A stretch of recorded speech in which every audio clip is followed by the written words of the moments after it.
they just join us late. Okay. And go live. And we're live. All right. Hello, everyone, and welcome. This is the finale for the 14th ever Fluent in 3 Months Challenge.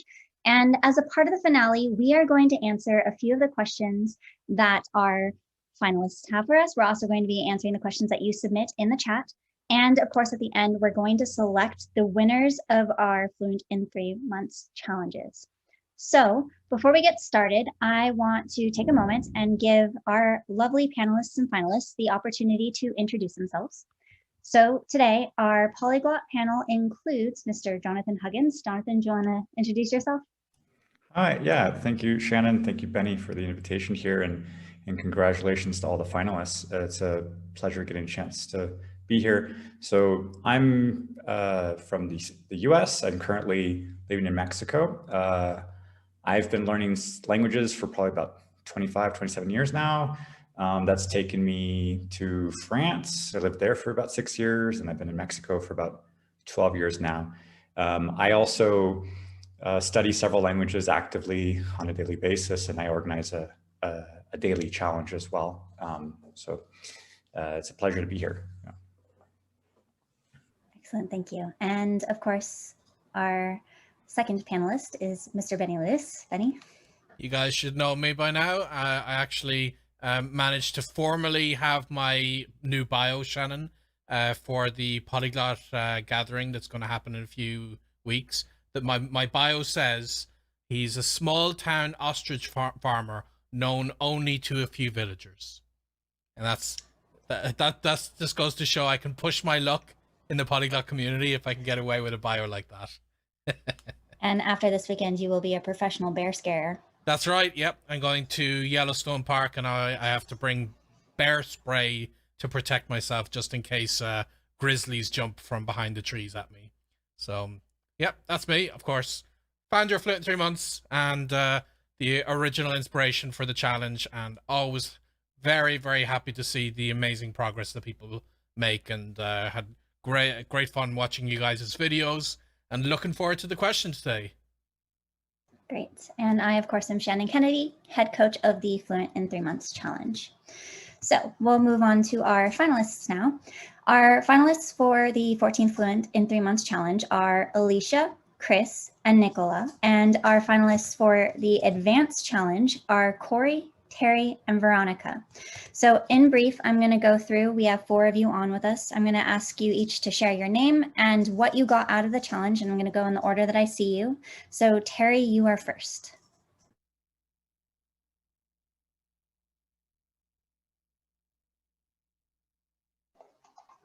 Okay. Hello, everyone. I'm Terry. I live in the UK near London, and during this challenge, I've been studying Spanish. It's really lovely to be here with my fellow challengers that I've enjoyed their videos and all the collegiality during the challenge, so thank you. In terms of my biggest takeaway from this challenge, it really started in my previous challenge where, Shannon, you shared a post of the conductor of the Boston Philharmonic Orchestra doing a coaching session with a young cellist. And every time the young cellist made a mistake, Xander said, how fascinating, and in that sort of voice. And he encouraged the young man to say this as well. Every time he made a mistake, how fascinating. And then on top of that, he gave him lots of very precise feedback to help him to improve. And so for me, those were 2 really important takeaways: the idea of embracing mistakes and using that as a staging post really to help with improving, and then the importance of feedback. And then in the meantime, I completed the Scott Young's Rapid Learner course that you had recommended, Benny. And that really reinforced those ideas, but especially the value of incorporating activities with rapid quality feedback into the study project. And so that's what I experimented with during this challenge. And I found it really effective and really productive. Hard work and often uncomfortable, but really worth the effort. So I wanted to take the opportunity to thank you, Shannon and Benny, for sharing your insights, because they have a big impact. So thank you. Thank you. All right, Corey. All right, can you hear me? Okay, I'm Coriana too, and I have been learning Cantonese in advance. I married into a Cantonese speaking family about 5 years ago, so I've been kind of like slowly trying to learn and incorporate it into my everyday life with my in-laws, with my kids. And so this challenge was really helpful for me in just, I think, learning more about how to pinpoint specific pieces of the language that I want to improve, and really seeing that I was able to make progress on those things. Some things that I feel like I've struggled with for years and just felt like I couldn't get past, that just clicked after, like, you know, spending a week actually just focusing on that thing and working on it.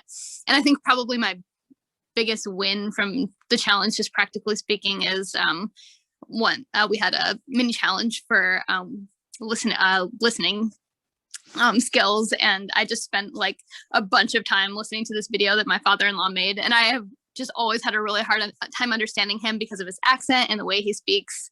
And there's just like a huge jump in my listening comprehension of actually understanding him. So that's just like really huge for me, because it's just like a, you know, part of my family and part of my life that I can actually, like, I feel like there's so much more in conversation with my in-laws now that, like, I mean, there's still a lot that I don't understand, but I don't feel completely lost, like, anymore. So that was just like super, super helpful. So Awesome. Yep. Thank you. All right, Ronnie. You're muted. Thank you. Hi, I'm Ronnie Stein. I live in Jersey City and in the USA. This is my third challenge, and so I've come back 3 times. And what got me to do that? Well, part of it is tenacity, that I really want to move forward and believe in community. And this third challenge was fabulous that way. I felt real connection and the value of a dream team, and how having people talking and supporting each other as they wait for us to look for that word that's vanished. It just was very supportive for me. In addition, in terms of instruction, I dug into some grammar work, especially with the things like a star and ser, which I had just sort of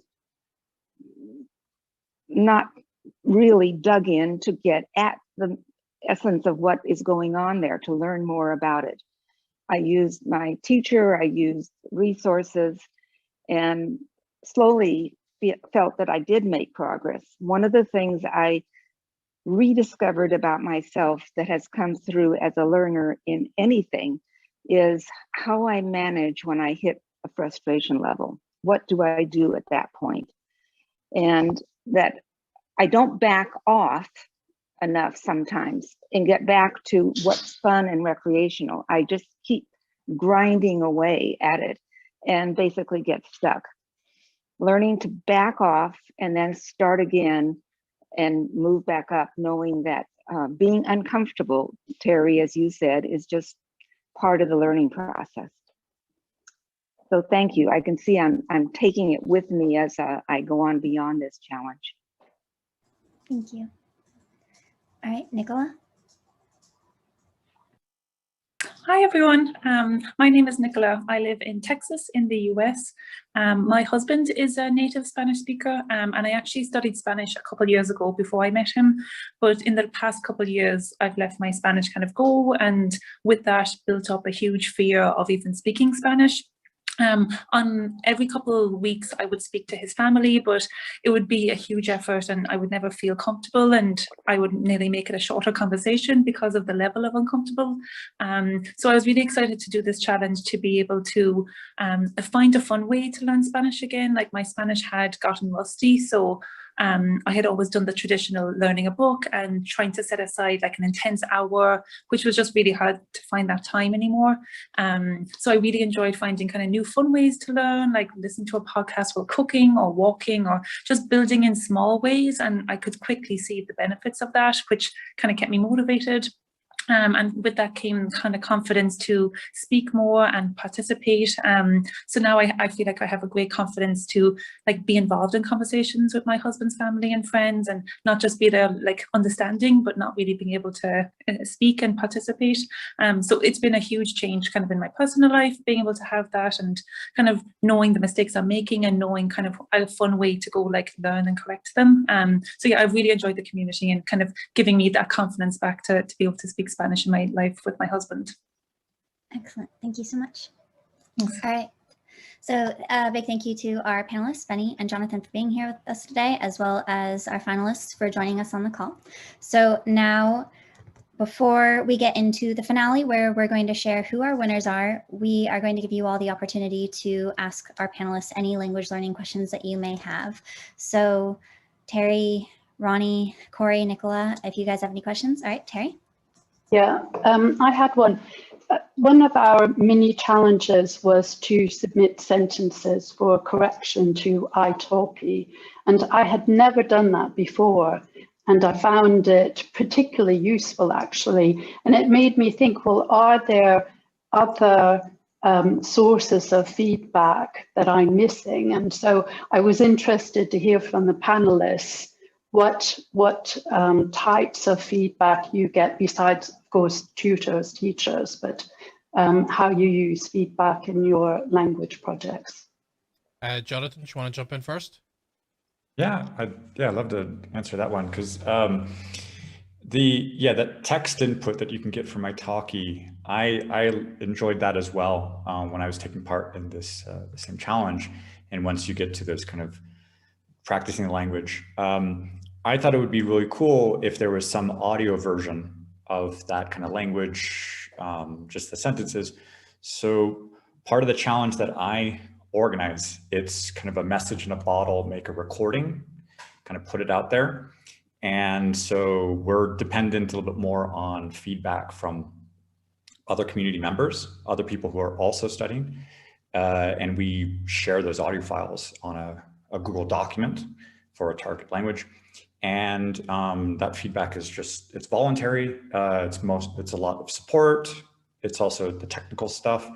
It's kind of a mix, since they're not necessarily professional teachers in there, but some people do go ahead and take recordings and send those to teachers. I think I heard you mention in one of your videos about which teacher you could send that kind of audio recording to or not. And so that kind of takes some trial and error to find teachers who would be willing to offer that feedback. I think on the italki, it's a little bit of marketing as well.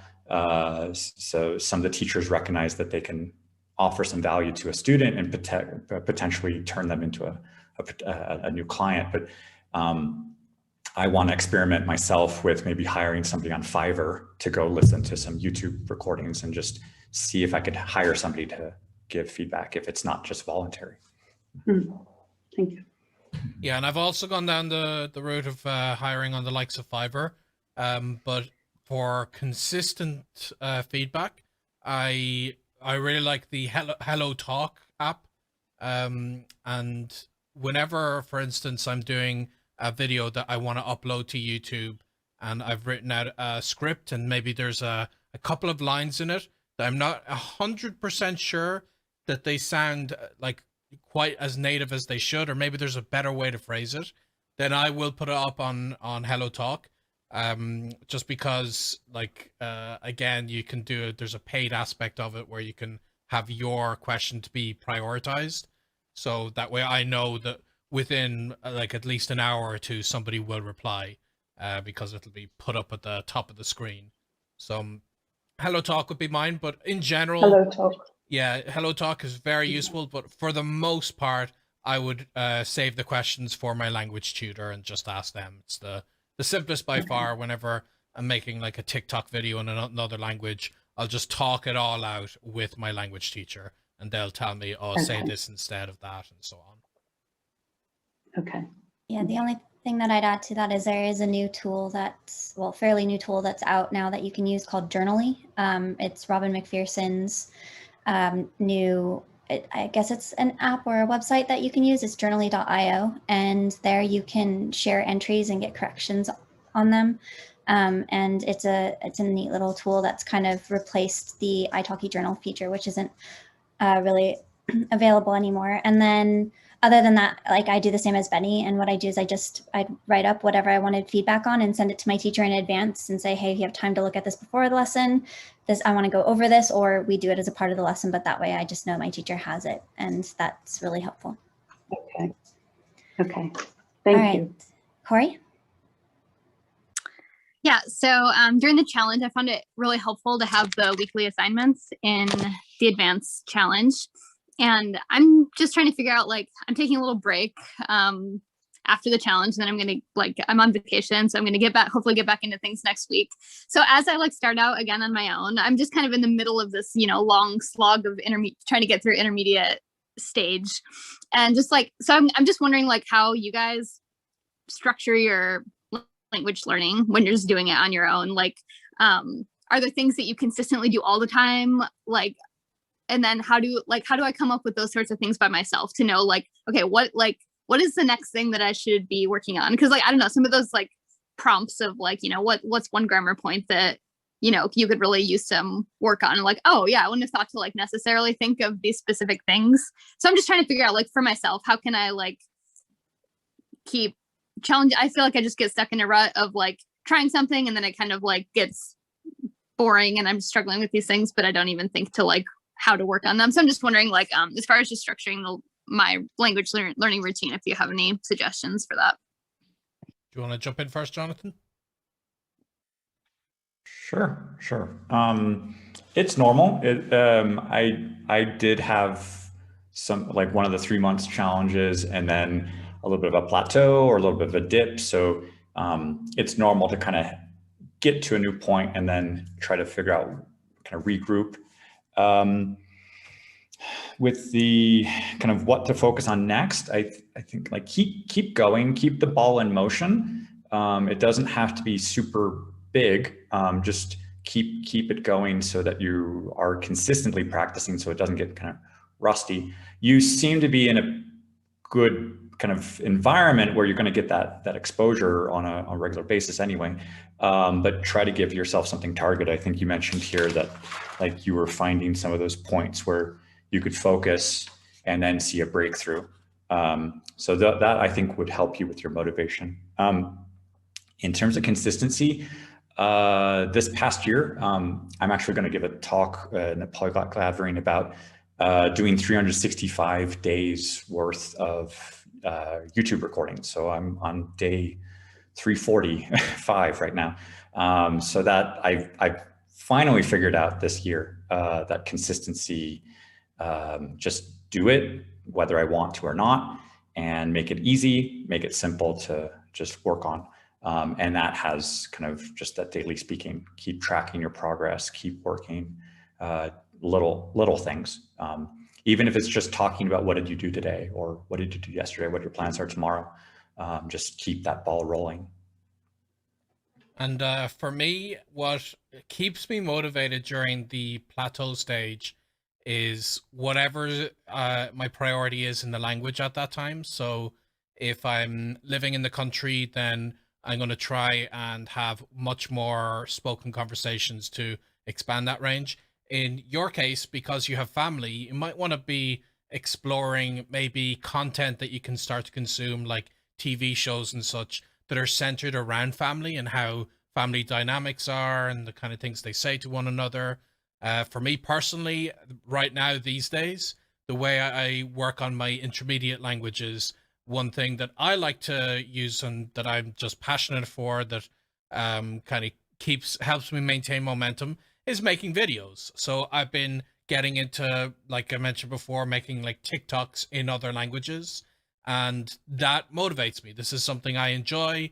Maybe, for instance, I need to improve my pronunciation, so to make it more fun, I'm trying to do tongue twisters and to like produce that as a video and upload it. And just the fact that, similar to the challenge, that I have to produce something, but it doesn't have the same intensity as the challenge, because I don't have this like 90-day intensive goal to push my level up. But I do have the same kind of, I have to produce something for somebody, and that for me is very personally motivating. Is if I have somebody I have to show my progress to. So in your case with your family, you could maybe have a goal of sharing something that you're interested in, that maybe is like a hobby or whatever, and try to expand on that. There's lots of different ways you can do it, but this is what I personally do. And with plateaus, you can get stuck on them for a long time. So experiment as much as possible, and something might jump out. And that's how I found, maybe in one plateau, I found comic books just happened to be the sweet spot of helping me practice the language while keeping my interest, because they were visual. And you might find something else that happens to tailor to your interests. And if it doesn't work, then try something else. So always be experimenting. One thing that I'd like to add to what Benny said, because he was saying like he found what motivated him, and like thinking about what motivates you. And it's not necessarily like, oh, this is fun, not fun. I'm not sure if you're familiar with the 4 tendencies from Gretchen Rubin, but essentially this is a personality quiz, and it determines what sort of factors motivate you. So for example, you could be a questioner, and so you need to question everything in order for you to finally have the motivation to do it. You may be a rebel, which basically means any expectation on doing things, you're just going to rebel against it. So you need to find something outside of that in order to stay motivated. I'm an upholder, which basically means like outside, like if there's something, a requirement of me external to myself, I'm more likely to meet it than if it's like I decide, oh, I'm going to do this for like, just because I want to, kind of thing. So like if I have something beyond myself, like that's kind of like an expectation of some sort, I'm more likely to complete it. And so what I do in order to keep myself motivated to learn is I publicly share like my learning statistics, because, I'm going to be embarrassed if I suddenly have a big fat 0, which has happened at times, and it's okay. But by sharing my stats, it's like, okay, like I'm being accountable externally with my language learning, and that's helped me stay really motivated. I'm also very stats driven. So I love seeing like the numbers and the spreadsheets and the percentages and like the words learned, and like any data I can get on my learning kind of validates it for me. And that validation with that information, those statistics, really keeps me going, because it's like I can see it growing. I can see, you've studied 89% of the time, you've only missed 11%, and it's like, and you have 401 days logged. It's like, okay, that's like a pretty good number. So having that information also helps me stay motivated. But those are things that I kind of had to find in order to utilize them in my language learning to help them motivate me, I guess. I don't know. So finding what that is for you, and it could be anything for like, and the only reason I even figured out what it was for me is from something different. And I realized like, I hate working out. I am not a sports person, but I've been doing it consistently for quite some time now, 2 years or so. And it's because like I started obsessing about like my stats for my workouts, like what percentage my heart rate was here, how many calories I was burning, and all of these different things. And I realized, stats really motivate me. So it's like, maybe I can use this elsewhere. And that's how I was able to take that and apply it to my language learning. So think about things like that really get you excited in other areas. And then think about how you can take that and use it to get excited about your language learning as well. Cool. Thank you. Yeah. All right. Ronnie, do you have any questions? Yes, I do. Our family, we're all vaccinated. So all of a sudden we're talking about traveling. Either we're going to go to Austria in a few months, and my question, and then another maybe to Morocco in January or so. 2 different languages and not Spanish, which is what my focus has been. I do have a pretty good German background, probably very, very rusty. When desperate in Spanish, I throw in a German word.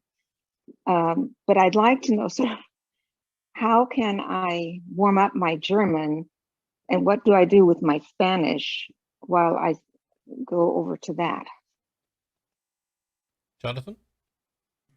Sure, yeah, I'll go first. Maybe laddering. I think that could be a way. I mean, if that's usually where if you have a stronger one and kind of a little bit of a weaker one, or one that could be rusty, don't necessarily shy away from like, I don't want to mix them. You could find some materials that would be like what Spanish learners, Spanish speakers would use to learn German. See if there's any bilingual texts there, or websites and materials, or opposite things that German speakers might use to learn Spanish. As those are both European languages, I'm pretty sure there's a lot of content in the European websites and those educational websites to find some materials on there.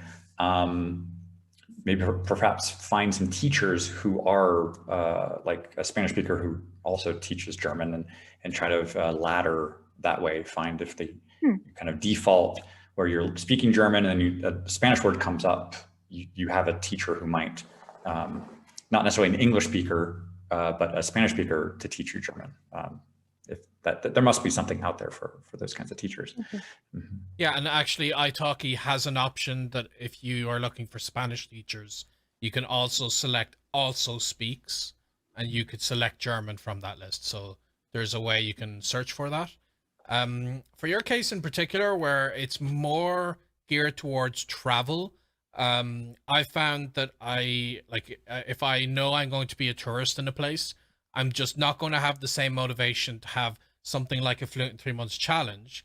So in that case, something that is very concise, that I feel like I can actually finish, and that I don't have to put as much effort into, tends to be the most beneficial for me. So that would be like a Lonely Planet phrase book, for instance, that has just enough that like I'm going to know how to do the essentials, where's the bathroom and so on. But and I have a little dictionary at the back that I can refer to, but it's I accept that I'm not going to be actually like truly putting the same like gargantuan effort into it.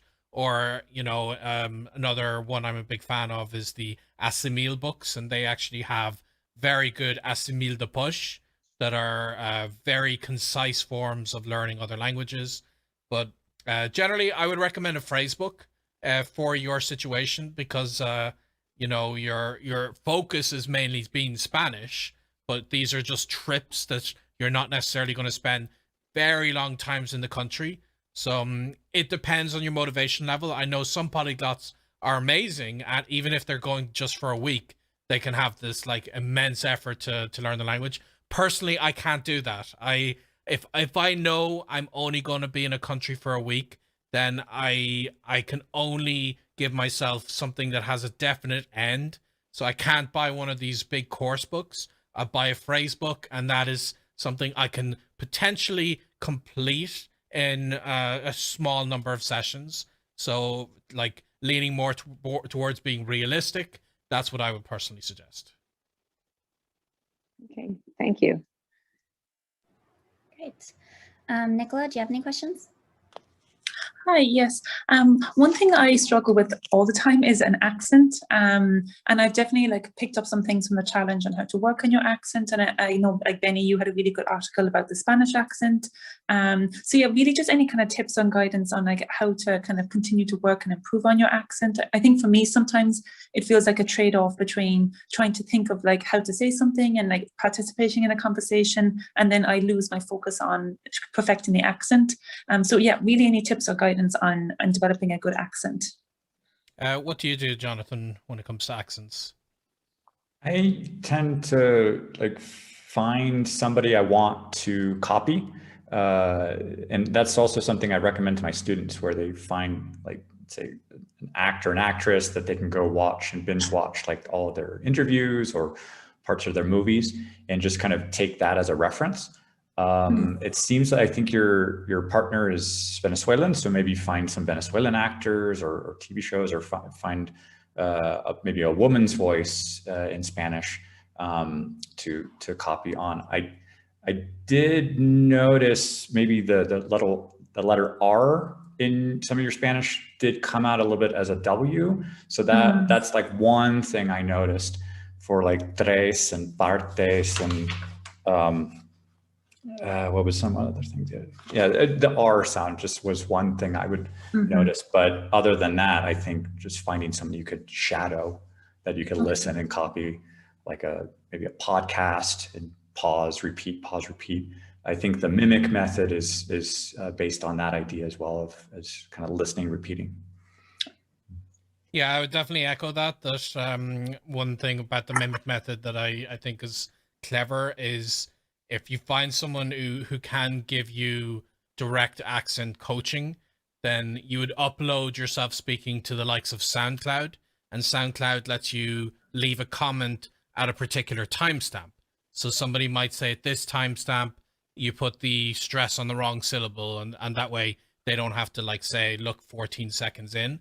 In general, what I found is useful because unfortunately, teachers are not necessarily the best equipped to help us with our accents. Teachers who are experienced in teaching the likes of Spanish can tell you all about how Spanish structure works and teach you new expressions and so on, but they may not know quite how to help you with the accent. So what I've found to really push me forward, if you are like truly focusing on this, is to find an accent coach or a speech therapist. Speech therapists tend to be a lot more available and a lot more affordable, and you can find a speech therapist who may specialize in helping natives just learn to speak Spanish like a native person. I myself went to speech therapy because I had issues with English, so somebody like that would help you in the language, and I found someone like that in one language. Another one, I found a singing teacher, and a singing teacher helped me to learn the musicality of the language, and they explain things in a way that a language teacher would not necessarily have done.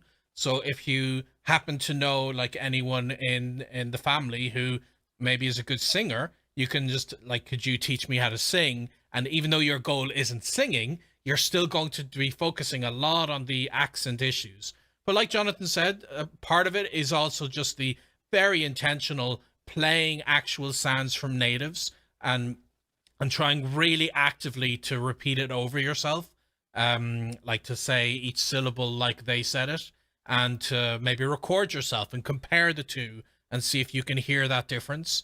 That's going to be a lot more intentional and something you do in your own free time. And I think initially it's going to be very difficult when you're speaking to apply this, that you're still going to come out with your current accent, but in private you'll work on it, and eventually you will start to say these things with a bit more of a native twang, and that'll come out more and more in your conversations. It's not going to be something that happens overnight, but you can train yourself, and then especially when you have more exposure hanging out with like Venezuelans, you will start to pick it up more from them. It tends to happen. Your English accent tends to kind of go away the more you speak it. What would you add to that, Shannon? I would say that when it comes to accents, for me, like Jonathan said, finding a model for a voice, and typically it helps a lot of this person is someone who is your same gender, and then who speaks in a way that you would like to speak. So for example, if you wanted to speak more eloquently in the language, you might look to like a more formal or more kind of celebrity speaker who has a certain, like, I guess, I don't know, personality, because like if you look to like a young speaker, they're probably going to speak completely different than someone who's maybe a little bit more elegant. So in the way that they portray themselves. So finding someone who talks in the language the way that you want to replicate is going to be really good. And then doing things like shadowing, doing a lot of listening to them, finding interviews with them to see how they really talk, copying them, having little recordings that you just kind of play back and listen, record yourself while you're listening to them as well, and then compare your audio to their audio. Doing all of these little things are going to help you start to sound more in the way that you want to sound. And then obviously speaking a ton is just going to help you with your accent, because it's a physical skill. It's not just something that you know. It's like you can have all the language up here, but until you train the muscles here to coordinate to produce the sounds in the language, they're not going to do it. It's actual muscle training that you have to do to get everything from here to here. So just speak often and record yourself so you can listen to yourself. You will be surprised how much feedback you can offer yourself. Even if you're not a native speaker, one, you can listen to how confident you sound in your delivery. Two, you can listen to your accent. And by now you're familiar enough with the language that you can tell if you sound close or if you're far. Then you may realize too, with recordings, one of the things that's really great is when we're talking that like this right now in real time, what we hear and what we remember about what we say is completely different than reality, unfortunately. So by recording yourself, you're going to hear mistakes that you don't realize you're making.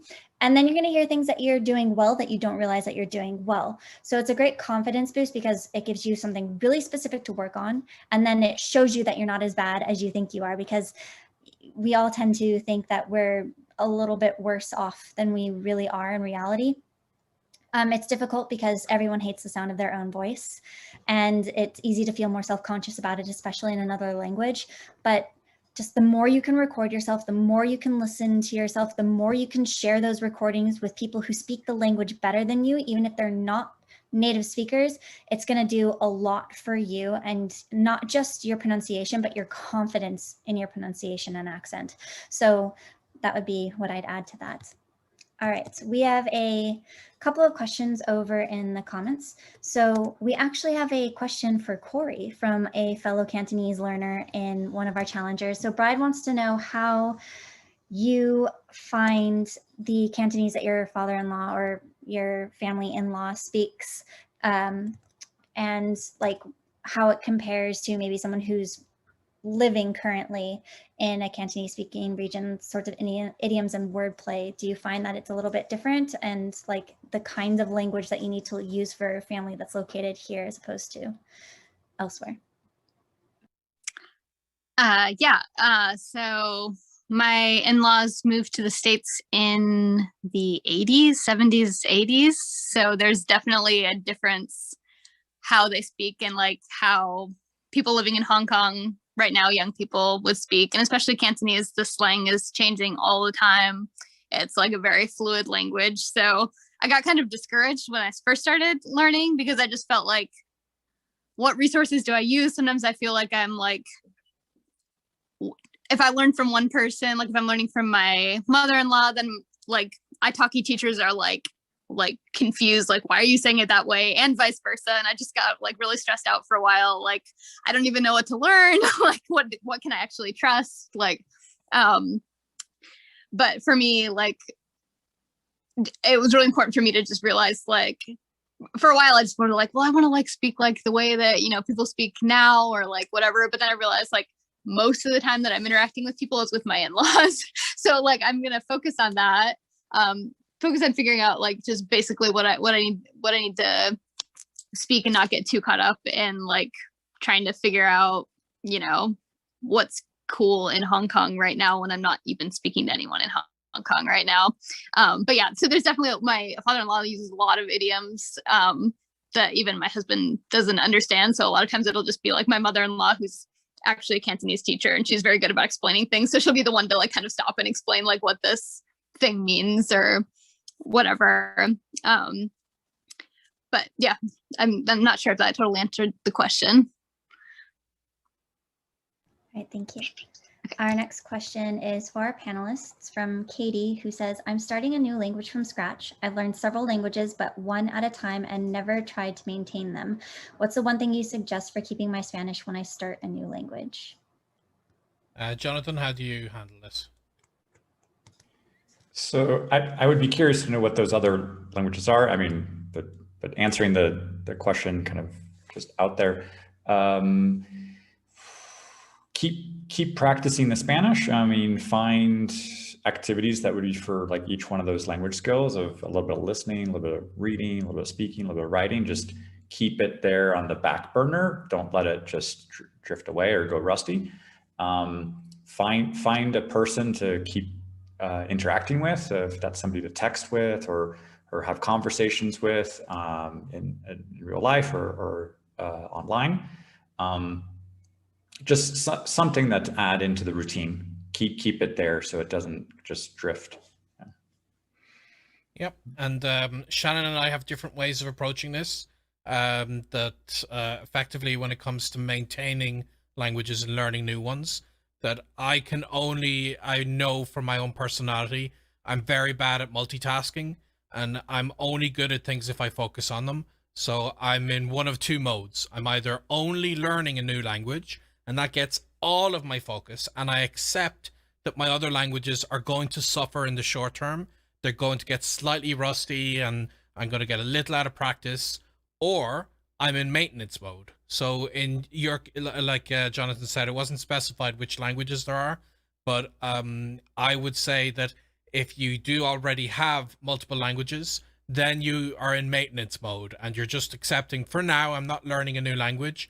And if you've added Spanish, Spanish just gets into this maintenance mode. So you're maybe one day of the week you're doing Spanish, the next day you're doing French or whatever it is. You find a good routine that works for your timetable, and you try to practice the languages, still get like language lessons, so you're getting spoken practice. Lots of different things you can do, but in terms of like when you have so many languages, I can personally only ever add a new language when I'm not maintaining my other ones. So that's how I do it, but Shannon has a different approach. And again, this is because of our different learning personalities, and you have to play to your strengths. Yeah, so for me, I can't just do one. I at this point am juggling 15 different languages. So it's too many to ever fully put everything to the side. I do have them kind of cycle in and out. So I do typically have a focus language, but that gets about 80% of my attention. And I still give maybe 20 to 40, depending on what the language is and what my level is already. So for example, if it's a completely new language to me, it'll definitely get 80% of my attention because I really need to get it up to speed as quickly as possible so that I feel confident in it and I can enjoy it. And getting to that stage where I can start to really enjoy the language and not feel like it's a constant new struggle for me is really important. And then the other languages, they get what I call just like contact, which is like a little bit of daily vocabulary study, which is not necessarily learning new words, but just keeping the words that I already know fresh in my head. It may be a conversation with a tutor each week, so that I just don't lose anything. For me, when I'm focusing on a language, everything else is just don't lose what you have. It's not, let's go learn new things. Let's go study grammar and all of these languages. It's like, okay, so for example, right now my focus language is Russian, which is a language I've studied before. So it's already one that I have a pretty decent conversational level in. But there's just like some little things about my Russian that I'm not happy with, and I really want to work them out. In particular, grammar. I cheat a lot with grammar, and my pronunciation is just, it needs some attention and some love. So those are things that I'm really focusing on with it this time around, because I got to a conversational level with it before, and I was like, okay, that's good enough for me for now, and then I'm going to go focus on something else. So I use the Fluent in 3 Month challenges to say, okay, right now I'm focused on Russian, but I'm still having lessons weekly in Japanese, Hungarian, and Croatian, so I don't lose them. And then I'm studying vocabulary for a few more languages than that, but it's really just to kind of touch those languages. I'm not focusing on them. The only language that I've got a course book out for right now is Russian. So that's kind of what I do when I'm working on multiple languages. And like I said, if it's a completely new language, it gets 80%. If it's a language like Russian right now, it's probably realistically only getting 50 to 60% of my attention. And the other languages are getting whatever's left over. So that's kind of what I've done with multiple languages. All right, so we probably have time for one more question. Corey, Ronnie, or Terry, would you like to ask one more? Or all right, Corey. I'm wondering if any of you have had experience with, in your experience with tonal languages, how you've dealt with learning tones. That is how I've noticed in the last month, that is most of my corrections from my mother-in-law are now about tones. And I if I'm just reading out romanization and I know what the tones are, I don't have any problem. That's not my problem. It's just actually either remembering, like just actually, you know, remembering what the right tone is for this word, or as I'm speaking, I just tend to, you know, kind of let my English intonation come into the sentence, you know, especially the end of the sentence or whatever. And so I'm just wondering, like, if you have any tips for improving that. Jonathan, do you have experience with tonal languages? I dabbled very little bit with the Pimsleur Mandarin, but I mean, if I had to go back into that, I would maybe give myself a group of words based on I think it's the 6 tones that you had in Cantonese. And I do remember listening to your last video there and your mother-in-law pointing out the like that versus that, or low, mid, mid, low. So I would maybe give myself kind of a group of 10, 20 base words per tone, so I could associate it and just kind of go through that. And through association, I have a musical background, so applying something of music to that and give myself some little pattern and just associate that and kind of tag it on. That would be my approach if I kind of went back into, or not went back into, but really dedicated towards tonal languages. Yeah, and Shannon has more experience than the two of us, so I want to hear her thoughts. The only thing I'll add first before that is when it comes to remembering the words, one thing that I did do during my Mandarin project is I created a kind of a visual movement mnemonic for each of the tones. So as an example, one mnemonic I've written about is mu biao, the word for goal or target. And I remembered this by thinking, okay, moo sounds like a cow, but mu, since it's the 4th tone, it's falling. I imagined, okay, a cow is falling and it crashes into the grass in a field. And then biao, I imagine, okay, so B and ow, like just the sounds of these, I imagine shooting bees at the cow and it says ow. But in terms of the tones, I imagine that the direction that the bees are going kind of signified that. And that's how I, like, all of these directions were very visual in my mnemonic. And that's how I made sure that I would remember them whenever I needed to say that word on the spot. But Shannon, you probably have a bit more to say on this. I have 3 things that I do to help with this. So the first is, one thing that I notice when I'm studying and I'm talking with my tutor is my hands will actually do whatever the tone is.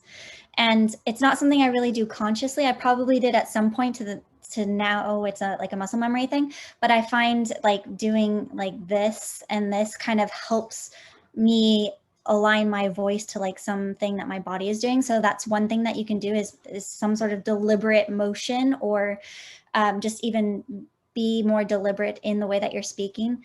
The second thing that I recommend is, this is something I learned from music. It's when you're trying to do something, and like, let's say you're playing basketball, right? And you shoot the ball and you're constantly drifting. The ball's constantly kind of going a little bit too left of the hoop, like your hand's just tilting ever so slightly. And it's just constantly going a little bit to the left. So what you do is you overshoot to the right and you start training yourself to shoot the other way. And you'll find that the first few times, by trying to shoot right, you actually shoot straight into the basket. So you're like, what happens is we tend to train one way, and by purposefully suddenly shifting like this, it lets you land exactly where you want to be. And so with tones, I would say like over exaggerating for now is going to be a really effective strategy for you to get there. So just try, it's going to seem silly and you're going to feel like you're like making fun of, you know, your family or something like that. But especially in your individual practice, just like be over the top with it.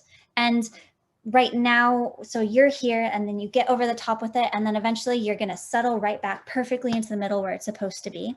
And the third thing that I recommend specifically for Chinese is find movies with narration, because the narrators, they are like, whoa, sure. And like, they're like super exaggerated when they're narrating these movies, and like to the point that it's almost comedic.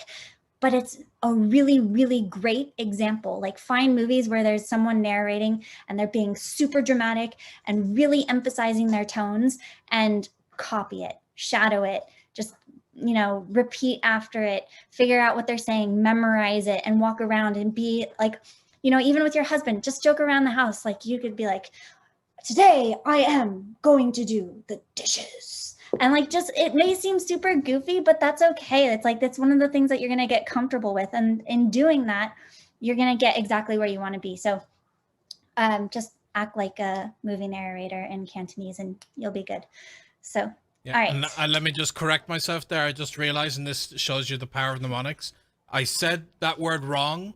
I said there was moot biao, but it's moot biao.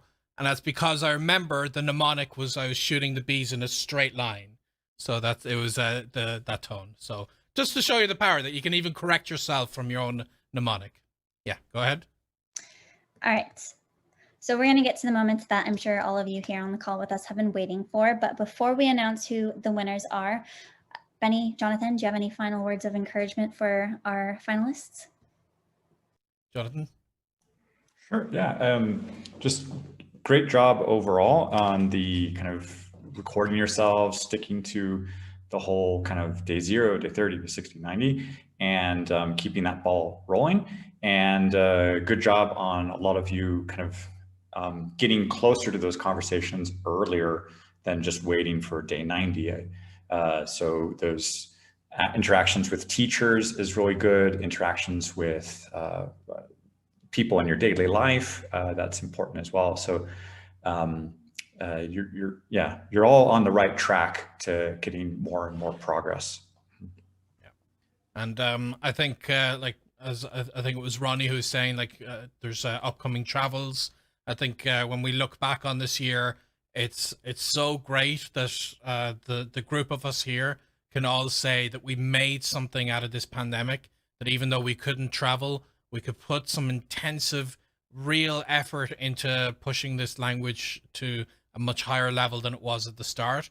And even though the pandemic was a waste of time for so many people that got nothing out of it, for this group, it was not. For this group, this time was time well spent. And just seeing the videos and seeing the progress everybody made, you should all be very proud of that and feel like you've gotten something out of this time. You've come out of it stronger, and you're able to use these languages going ahead that lots of other people would have just, you know, spent the last 3 months binge watching Netflix, and that's all they did with their time, whereas you have something to be truly proud of. So good job with that. All right. So the winner of the Fluent in 3 Months Challenge today is going to win $250 in italki credits, as well as admission to their next challenge. And the advanced polyglot winner is going to get 6 months of link, as well as admission to their next challenge. So without any further ado, the winner of advance is, I'm gonna do my little drum roll. Harry, you are our winner. Congratulations. Would you like to say a few words? Well, I'm very surprised because it was an amazing group. And so I can just say thank you very much. And I've really got so much out of the challenge. And I just think it's such a valuable community, and it's a great honor to be able to be part of it. So thank you. And particularly to Ronnie, who's been accompanying me along this journey. It's our third challenge together. It's just been fantastic. And Corey, who we've had lots of interactions during the advanced challenge, and it's been really superb. So thank you. That's it. Thank you. All right, and our winner for the regular challenge is, Nicola, you are actually our winner, so congratulations. Well, okay, you've actually got me speechless because I loved Alicia's and Chris's progress in videos, so I wasn't expecting you to say that. But yeah, no, this is definitely, the challenge has, I think it's made a bigger impact on my life than I was expecting. I had my goal for the year, or my New Year's resolution, as always, was like improve my Spanish, speak more with my in-laws, and it never happened. So when someone, a past pupil, recommended this challenge, I kind of had certain expectations and they've all been exceeded. So yeah, I'm really, really delighted and surprised, and I'm really grateful, I think, for all the small things the challenge does as well as the big things. Even just like the kind of support within the community that it creates has been huge for me. So yeah, it's been a wonderful experience, and I'm definitely, I'll be recommending this highly to everyone I hear and talk about with, because it's really like kind of changed my life in a personal way. So yeah, thank you so much. Thank you. Yay. All right, so before we close up, Jonathan, do you want to share one more time where everyone can find you and check out what you're doing? Oh yeah, so yeah, I was once in your place. I was a finalist, and so congratulations to Terry and Nicola. Muchas felicidades. Yeah, you can find me at the 30-day speaking challenge. That's kind of like an offshoot of this challenge, actually. So that's daily practice, prompts, a community, always recording on a daily basis as much as possible and getting feedback when possible. And that's, yeah, 30-day speaking challenge. My website is Huggins International. Excellent. And if you are watching this and you too would like to have a 15-minute conversation in a new language, you can find out more at fluentin3months.com/challenge. So thank you all so much for joining us. Congratulations to all our finalists and everyone who participated in this challenge. And until the next time, happy language learning. Happy language learning, everyone.